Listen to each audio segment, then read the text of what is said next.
Chapter 6. Managing the Business Enterprise.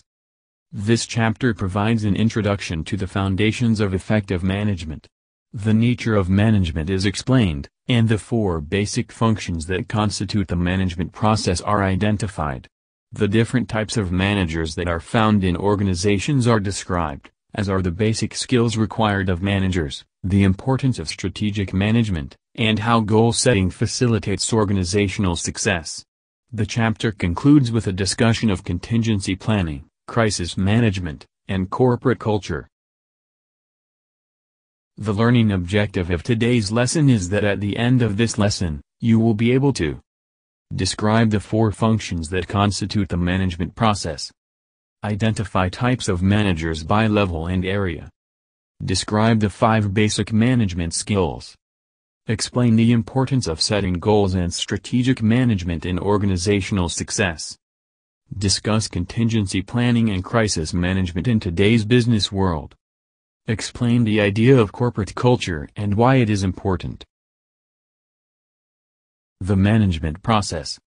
All businesses depend on effective management, and all managers perform similar functions, even though they work in dramatically different kinds of companies. The principles of management also apply to non-business organizations, such as churches, charities, government institutions, and labor unions. Management is the process of planning, organizing, leading, and controlling an organization's resources, that is, financial, physical, human and informational, in order to achieve the organization's goals. Planning. A manager must determine what a business needs to do and how best to achieve it.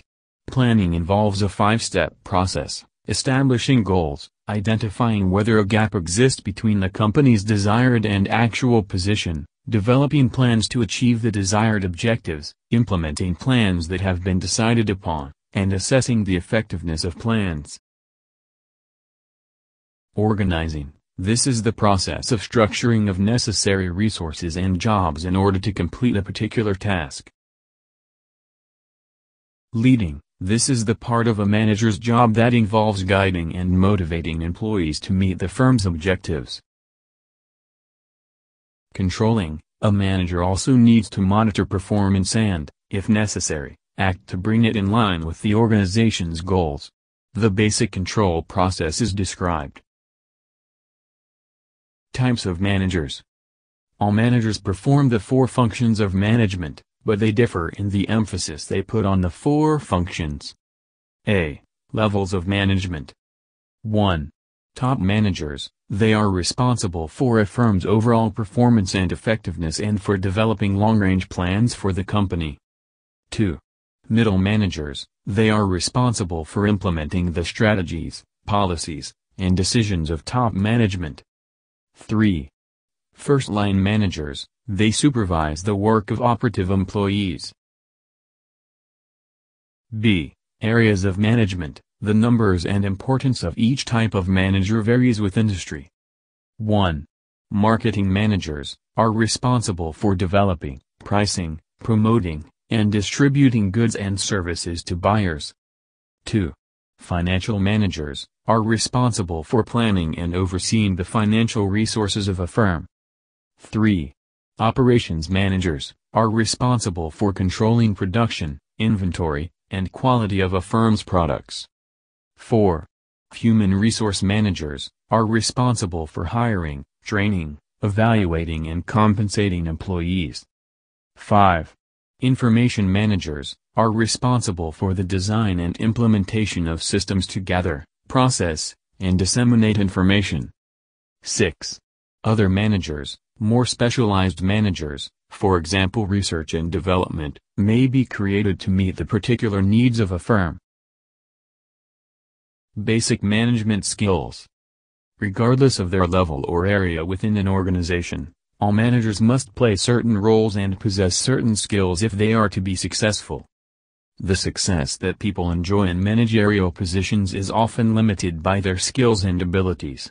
Effective managers must possess several skills: technical, human relations, conceptual, decision-making, and time management skills. 1. Technical skills. the ability to perform specialized tasks within a company. Examples are given. These skills are particularly important for first-line managers and less so as one moves up the corporate ladder. 2. Human relations skills, the ability to understand and work well with other employees. These skills are important in most management settings, regardless of level. 3. Conceptual skills, the ability to think abstractly, to diagnose problems, and to plan for the future. Their importance increases as one rises in the corporate hierarchy. 4. Time management skills, these skills allow managers to productively use their time. 5.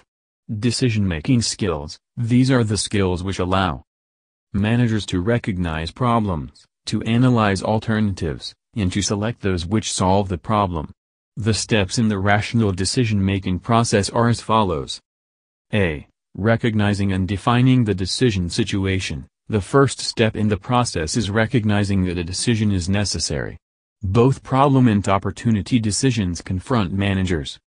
B. Identifying alternatives. The second step is to identify alternative courses of action that might solve the problem or take advantage of the opportunity that exists.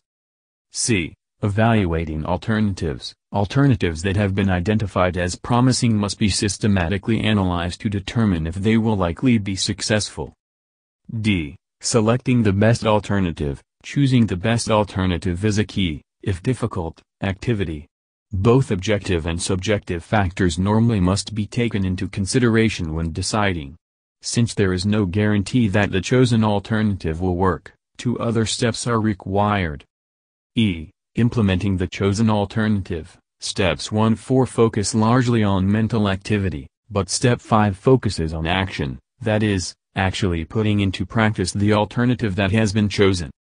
F. Following up and evaluating the results. This final step in the decision-making process requires that managers evaluate the effectiveness of their decision. Behavioral aspects of decision-making. Managers sometimes make decisions with insufficient attention to logic and rationality. Non-logical and emotional factors often influence managerial decision-making. A. Organizational politics. Organizational politics refers to the actions people in order to get what they want without regard for its impact on other people and the organization. B. Intuition, means making a decision because it feels right. Intuition can lead to spectacular successes or failures. C. Escalation of commitment, occurs when a manager remains committed to a course of action even when evidence shows it isn't working. D. Risk propensity, refers to how much of a risk a manager is willing to take when making a decision.